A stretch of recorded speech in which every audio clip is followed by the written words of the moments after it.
Good Saturday morning. It is 6:46. Great weather is abounding through much of the country, including here in Connecticut. Both today and tomorrow will be beautiful as far as the weather is concerned in terms of being opportunities for sunshine during the day, clear nights.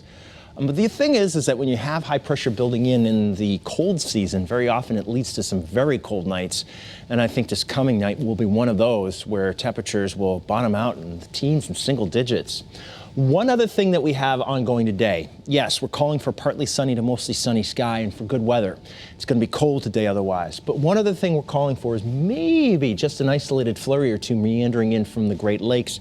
You can see how we do have a few actually meandering into the Berkshires of Massachusetts. Wouldn't be surprised if some of these actually make their way into Connecticut. So we could see a few flurries too.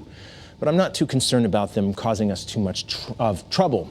But when we take a look at the futurecast, and let's go full screen to this, what you're going to notice there are some puffy clouds coming in from the northwest occasionally, and those underneath them, although not particularly well shown here, a few of those could actually put out a few isolated flurries. So actually, it's starting to. This latest model run's just contradicting exactly what I said. So you see here the idea that there could be an isolated flurry or an isolated snow shower coming out of a few of those clouds as we go on in time today.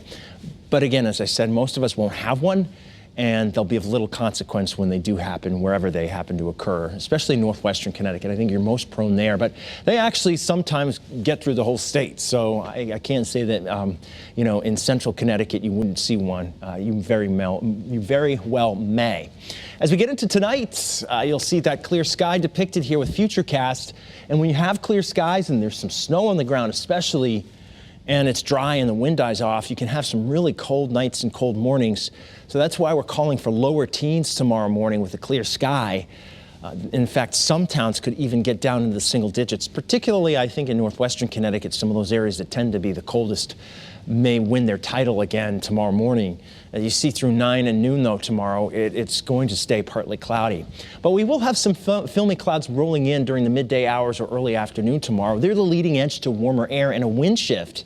Once these clouds have passed a little bit, we'll see that wind switch more southerly, and that's going to help boost temperatures tomorrow in the afternoon. So with a partly cloudy sky, it will be milder by Sunday afternoon with highs maybe going to near 40. And then once that's happened, we'll be watching the wind stir a little bit more as our next system approaches from the southwest and it gathers enough moisture to create rain. Yes, as the moisture comes in, it should be warm enough for plain rain. This model is not depicting any notion of any frozen precipitation at the beginning of this on Monday morning. However, that's something we'll be watching out for because sometimes that cold air will stay banked. And even in situations like this, we might have a few hours where we might have a little bit of a glaze before it changes to plain rain.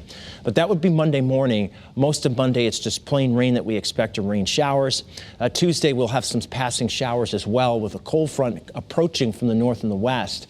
But I'd say that before that front gets there on Tuesday even, it's going to be mild just like Monday will be. How mild for Monday and Tuesday? Probably 50s. So with rain around Monday, we're looking at 50 to 52 by afternoon. And Tuesday, we're looking at highs in the mid-50s with some scattered showers. I think of the 2 days, Monday should be the wetter day. Tuesday, we will also have some showers, but I think there'll be a time, especially in the morning, where it might be just, relatively speaking, rain-free. Then as Tuesday evening and Tuesday night come, we are expecting to have colder air drain in so that we could see some of those rain showers end as a few wet snowflakes. Don't see accumulation with that though. And then most of Wednesday, Thursday, and Friday, although be it cool again, not cold, I should say cold, it is going to be partly sunny those days as well. That 50s is going to feel warm compared to what we've been used to lately. Yeah, so, and especially Monday morning, we will be watching for maybe enough cold air for a little bit of an icy mix. Also, when you get warm frontal weather, you get some fog with the snowpack on the ground, so Monday morning might have that as well. Okay, so a couple things to watch out for.